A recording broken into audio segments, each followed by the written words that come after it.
Hola, bon dia a tots i benvinguts a una nova classe de socials. Bé, avui anem a passar al tema 2, val? Les aigües i els climes d'Europa i d'Espanya, i anirem a la pàgina 32, on veurem els rius d'Europa.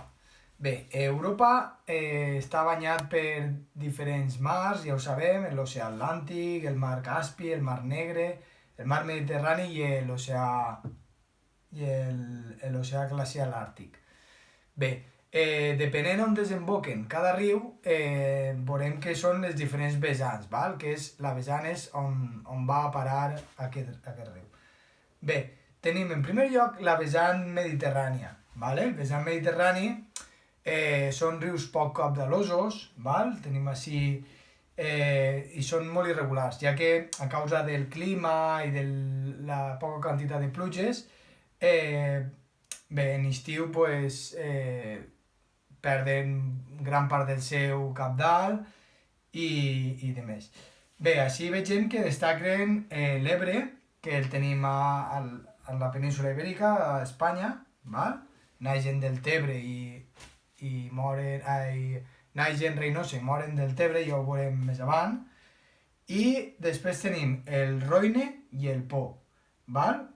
Que els tenim en la part italiana. Vegeu que l'Ebre, val? La major part de quantitat d'aigua prové del desgel dels Pirineus. I el Roine i el Po, la major part també del cabdal ve dels Alps, val? Del desgel dels Alps. Bé, després tenim la vessant del Mar Negre, val? Tenim així en el mapa, vegeu el Mar Negre, que és la part que estaria en taronja, val? I així tenim, són rius molt llargs, val? Com podem veure el Danubi, vegeu el Danubi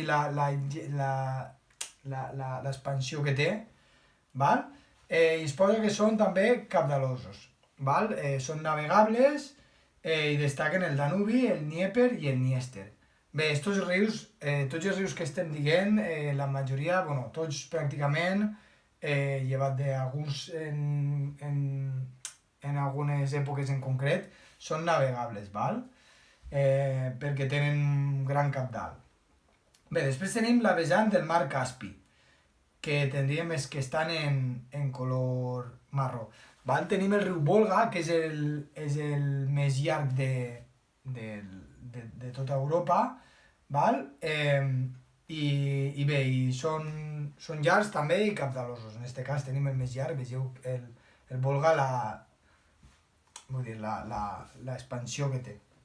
Val? Després tindríem l'Ural també. Bé, després tenim el vessant atlàntic. Aquests són els més caudalosos d'Europa, perquè travessen zones amb pluges abundants, és a dir, la quantitat de pluja doncs més això. Des d'on destaquen el Dvina occidental, el Vístula, Oder, Elba, el Rin, el Loira i el Tajo, que el Tajo el tenim també en Espanya i desemboca en Lisboa, si no recorde mal. Doncs bé, vegem que seria la part verda, són els que desemboquen en l'oceà Atlàntic. I bé, després tenim la vessant àrtica, que és la part nord, la part blava, que desemboquen en l'oceà glacial àrtic. Són molt caudalosos també degut a la quantitat de neu i de pluges i de més, tot el desgel i de més va parar a aquests rius. El que passa que es mantenen gelats durant l'hivern, aleshores el tema de la navegabilitat en hivern, si estan gelats, doncs no es podrien. Bé, i els més llargs són el Petxolà i el Divina septentrional, veus? Tenim en l'oceà Atlàntic el Divina occidental i el septentrional el tenim en la vessant àrtica. Bé, i poc més, vull dir, és conèixer una miqueta rius que tenim i les característiques. Farem l'activitat i l'activitat 1, quantes vessants hi ha a Europa, ho teniu així, vull dir, quines són, i a més anem a fer un xicotet resum unint l'activitat 3. Aleshores quedaria, quants vessants hi ha a Europa, quins són? Bé, les principals característiques de cada vessant i dos exemples de rius. Així tindríem l'activitat 1 i 3. val? Doncs fem l'activitat 1 i el xicotet resum que vos he dit. Doncs bé, això seria tot respecte al temari i bé, anem a veure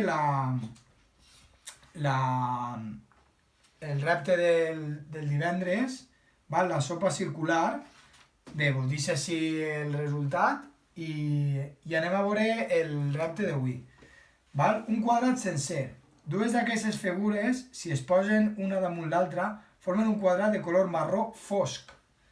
Sabries dir quines són? Val. Pausem la imatge, mirem, val? Pensem a veure quines serien. Posant una damunt de l'altra formarien un quadrat de marró fosc. Doncs bé, això seria tot per la classe d'avui i bé, ens vegem demà. Adeu!